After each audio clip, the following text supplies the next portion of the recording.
Alrighty guys, just going to do a quick overview of the list options on the Armattan Chameleon, particularly because when it comes to choosing things like motors and ESCs, people get a little bit confused. If this is your first build, then you might be wondering, well, what components do I really need? So just going to quickly go over that, and we're going to have a look at the components that you need and the components that probably I would personally choose, and I'm going to give you some reasons or the pros and cons between some of those components. So apart from the frame, one of the things you're going to need is a power board, a flight controller, your ESCs, your motors, receiver, video transmitter and camera, and an aerial for your video transmitter. But the most important components that you're really going to choose are going to be your motors, your ESCs, your power board and your flight controller. The FPV gear tends to be, there's quite a few choices out there, and they don't really vary quite as much as your motors or your flight controllers or your power boards. So I'm just going to go over some of this drop down list, and I'm going to talk about some of the components that are listed. And it is going to be worth noting, and a lot of these drop down boxes, there's actually limited options right now. So if I go to motors, you basically have a selection of no, I don't want to buy any motors, or no, I already have my own motors. That I can tell you right now is not going to be the usual case. Normally you're going to select this drop down and you're going to have a choice of a couple of different motors. Same with the ESCs. There's a couple of ESCs listed there, but not all of them. That's pretty much just a byproduct of the fact that a lot of people have been waiting for this frame. And now that the frame is out, everyone's buying the frame, and of course they're buying all the motors and the other components that they want to go with the frame. As a result, anything that's limited or no stock has kind of been removed from these drop-down lists. So we won't worry about that too much, because I do know the products that would be listed under these, and we'll go from there, and I'll sort of explain the differences between the components that you would normally see. So first off, we'll start with the power board. This one's a bit interesting because at the moment you can choose no power board, so bring your own power board. You can ask for a power board, but it's a non-regulated power board, so that's without a regulator. I'm going to start by saying that firstly, when I buy power boards, I would definitely normally choose one that has regulators on it. And the reason I'm going to say that is because in a lot of cases, you do need at least a 5-volt output. So you need to step down from your battery voltage to 5-volt usually to power your flight controller.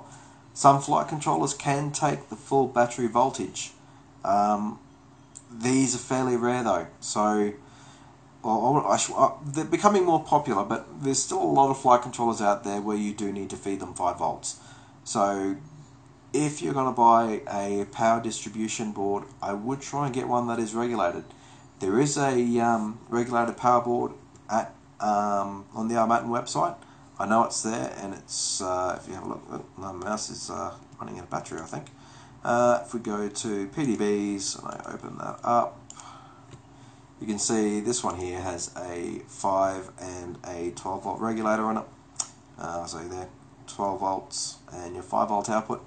So a 5-volt will go to your flight controller, 12-volt will go to your FPV gear. It is unfortunately not in stock at the moment, and this, as I said, it's just a byproduct of the fact that so many people have been waiting for this Chameleon frame for so long that the site's pretty much just been brutalized. Everyone's been in there grabbing every component they can for the Chameleon from the Armattan website, and some products are just running low of stock or out of stock. But if you're going to buy a power distribution board, even though your cameras and your VTXs, a lot of that stuff these days can handle the full battery voltage, some FCs can do it, I still recommend trying to get a regulated power board. So if that option becomes available, and at the time of watching this you might find that those are available. It just happens that right now, at the time of recording this video, a lot of that stuff unfortunately is sold out. But if you're going to get the power board, you can, I'd recommend going with the regulated version. You can use the non-regulated version. It just means you may need to add something like a Palalu step-down converter to the power board yourself. So if you can, go for the regulated version. If you go for the non-regulated version, you may need to look at additional power options for your FC and maybe your FPV gear, depending on the FPV gear you choose. Now the next one, this is a flight controller. So Armattan have tested this. Actually, a lot of the flight testing and prototyping is always done with the X-Racer F3 boards. These are, I've not personally used them, but I know a bunch of people that do use them. I know that, like I said, during prototyping, this particular board has been used with the Chameleon. It's a good board. I've never had anyone complain about it. It is an F3 board, so you're going to be able to run faster frequencies in beta flight. In particular, your gyro. Previous versions of this board use the I2C gyro specification. These are an SPI MPU 6000, so a lot very resistant to mid-throttle oscillations, which was a little bit of a problem for some gyros. And again, SPI-based gyros, they run at a much higher frequency than the I2C variants. So this is a great flight controller to go with, particularly if you want to use beta flight. There are other options out there. Some people like KISS, some people like CC3D. If you're going to, if you're the sort of person that is going to buy a KISS or a CC3D or anything like that, you probably don't need to be watching this video anyway. You probably already know what you're going to put into your quad. If you're starting out, there's no reason not to choose an X-Racer F3. Excellent board, reliable, known quantity, and you're going to find plenty of documentation and help out there on this particular board. So nothing wrong with choosing that guy at all. Next up, I might talk about, I'll talk about motors first. So if we have a look at the motors, the main choices are between these two, the Armattan Oomph and the Armattan SE Race Series.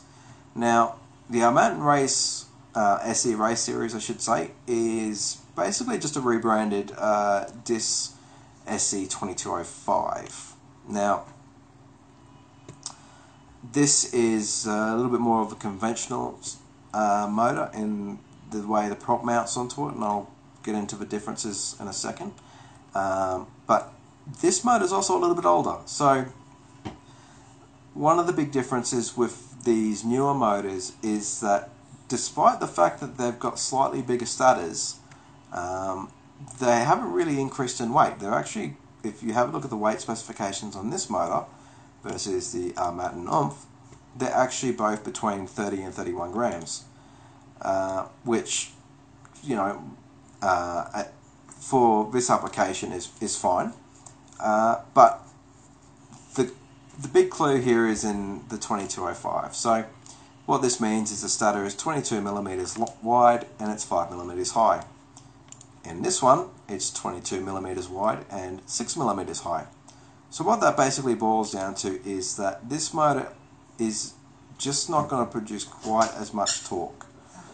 And with regards to that, torque is really important on a quadcopter. Torque dictates how much thrust you can make, it dictates how quickly a prop can be spun up, and it dictates how quickly a prop can be slowed down. So if you want a quad that's really not just powerful, but you want it to be really agile, you want it to feel really locked in, you want it to fly really nicely, you really need to look at a motor that produces a lot of torque.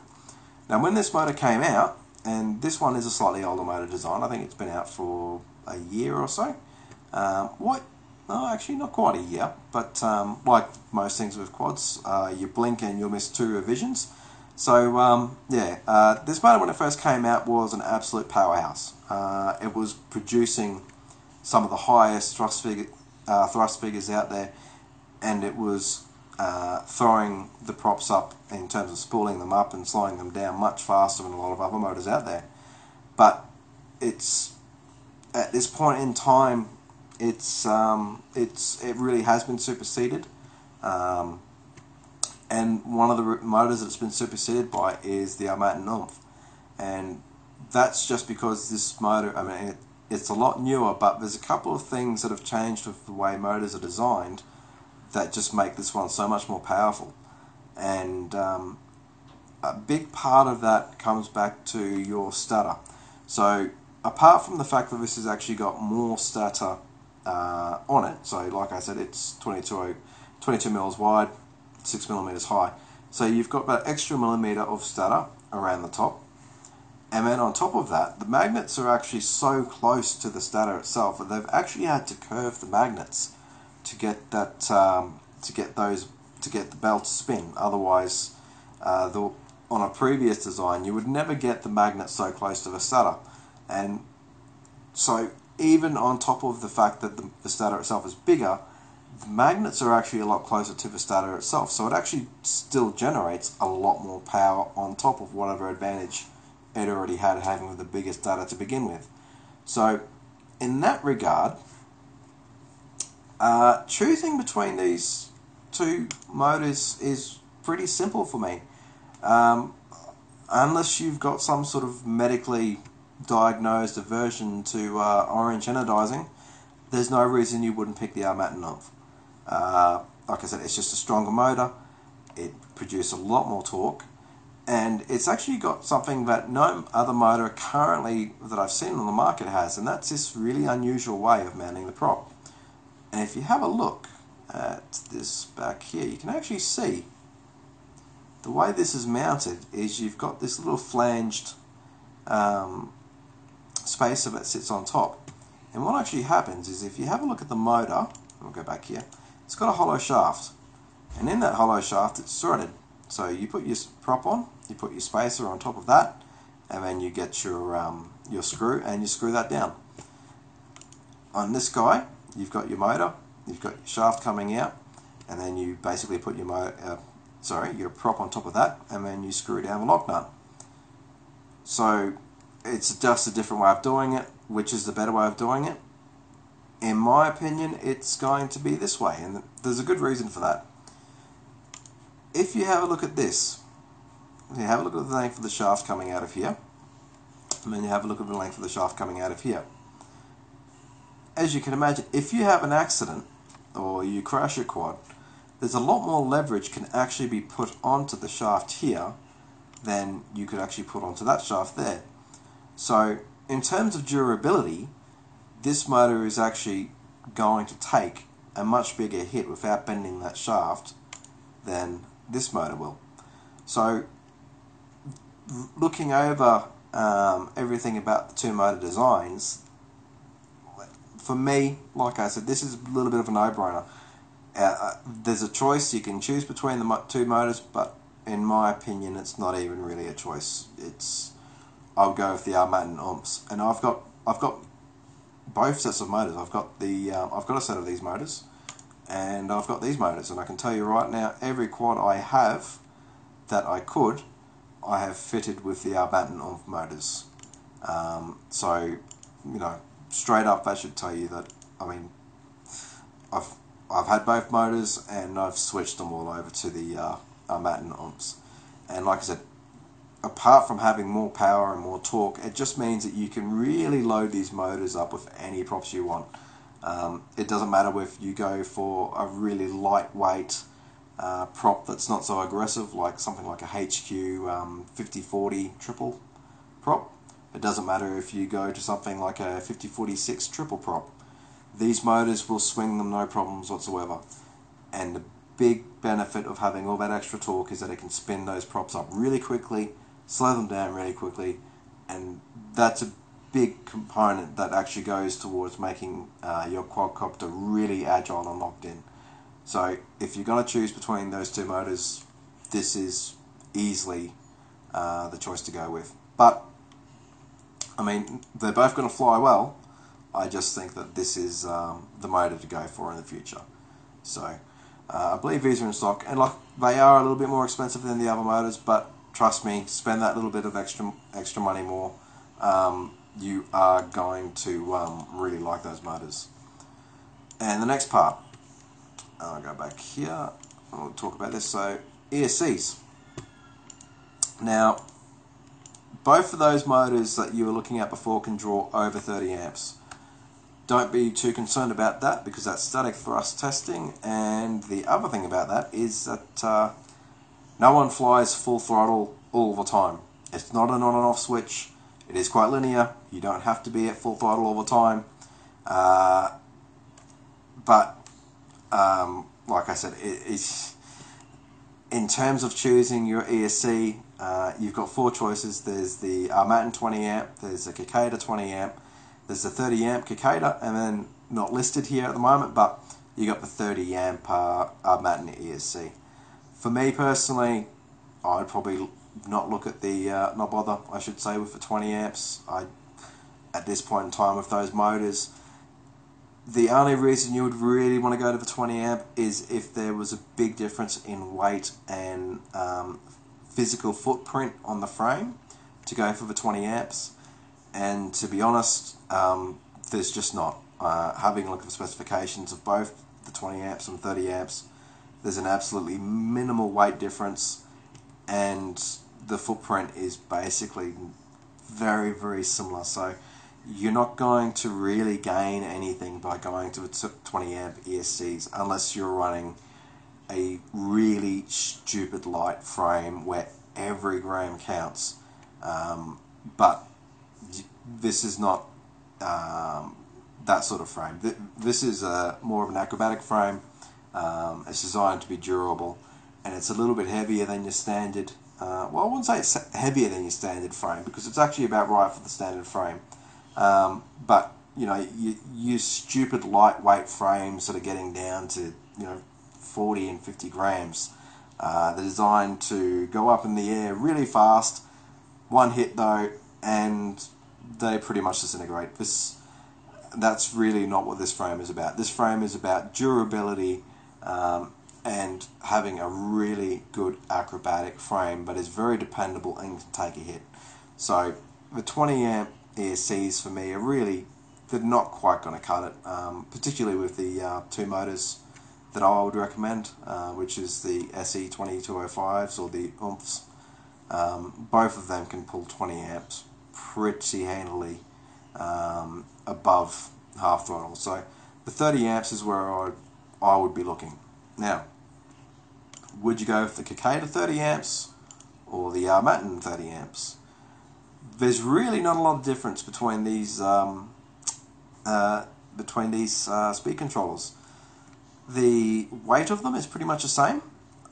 There is a slight benefit going to this guy here. It's about 7.8 grams, I believe. Weight, yep, 7.8 grams.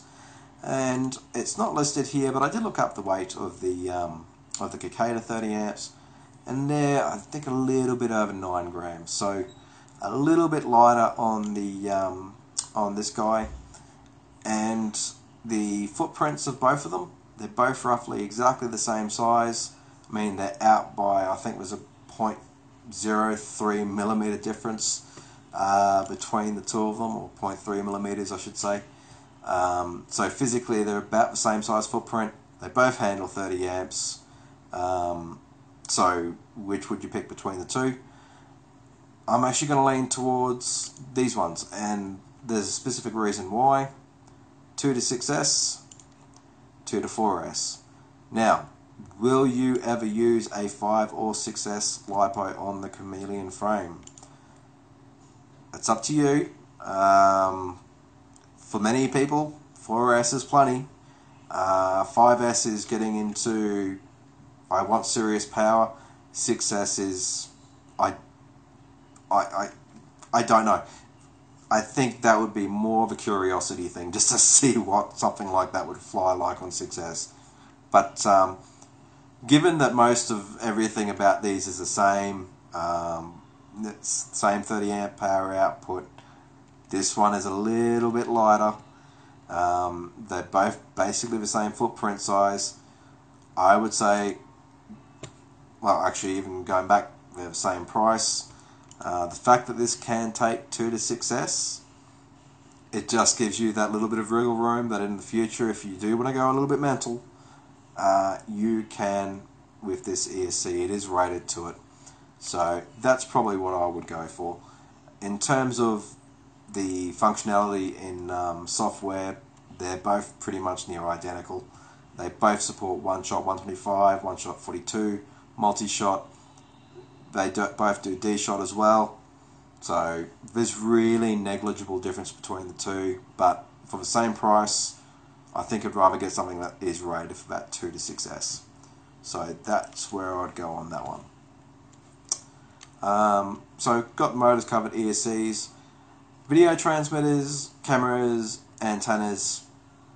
That's pretty much, but that's going to be one area where I think it's a bit more of a personal choice, and it's going to depend on what goggles you have, how much power output you want.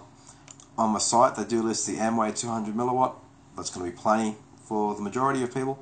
These are, acrobatic quads and razor quads. You're really not going to be trying to go, 5 kilometers out. So 200 milliwatts is fine. It's a good balance between whether you're going to flood everyone else's transmitter out, but still gain plenty of penetration over distance and through objects. So that's a good choice to have. And that, I believe, for the FPV antenna, is going to be the Amway. That in itself also is a very good antenna. I've used plenty of them and I've never had a problem with them. Camera is usually listed as a standard HS1177. There's a lot of different variants out there. I'm not going to go right into all the variants, but have a look at what's out there. I use the standard HS1177. Never had any problems. Very reliable. It's what I pick. OSD, up to yourself. Not everyone likes having an OSD. Some people do. Personal preference, up to yourself. Receiver.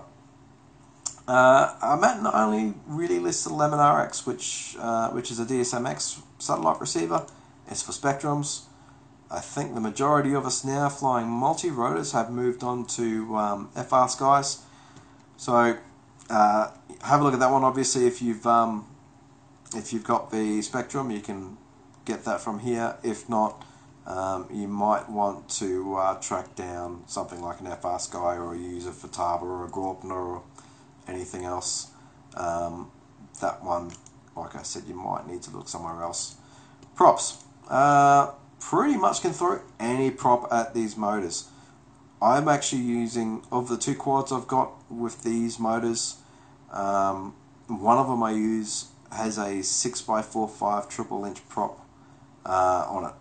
Well, it doesn't have one of them, it has 4 of them, of course. But those motors will swing those props no problem. So it doesn't matter whether you're using lighter props or heavier props with more pitch on them. The motors are going to throw those props around no problem. So if you want to go for a really aggressive prop, you're not going to have any problems with this. With these motors on this frame, it's really going to be about how you like to fly that will dictate which prop you go for. Then you've got peripherals. Do you have these at home? No. Then, select, yep, I need some. You do. No thanks. That's pretty obvious. Build it for me. Now, one of the reasons I'm making this video is because in the past it used to be that Armattan would basically select all of the components and they would do a little bit like a ready to fly or I should say a bind and fly, where they would basically build it all for you from a package they selected. In this case, they're letting you select the components and they will build it for you. All you have to do is tell them which components you want on it. And that's caused a little bit of confusion for some people who are new. They're not used to selecting flight controllers or motors or ESCs or anything like that. And that's been the whole purpose of this video, is just to get a little bit of information to people on what to choose. I love building. I think building is part of the fun. It's a great part of the hobby that I enjoy. So I would say no thanks, I got it. But if you're not that confident in your building skills, or you're not great with solder, then Armattan can build it for you. That's not a problem. But yeah, so that's just a brief overview of some of the options that you've got. Like I said, at the time of making this video, there's a lot of things that aren't in the drop-down boxes. When you view this video, it could be a couple of weeks from now, and there's going to be a lot more of those products actually listed. So hopefully, for those of you that aren't too familiar with quadcopters or what to choose, I hope this has helped you out. If not, have a look on RC groups under the multi-rotor chat in Armattan. Plenty of people always willing to help out, and I'll be on there myself. The designer is always on there himself as well. So if you have any other questions, feel free to jump on there and ask away. Otherwise, I hope this video has been helpful, and you have fun flying one of these beasts around. Cheers.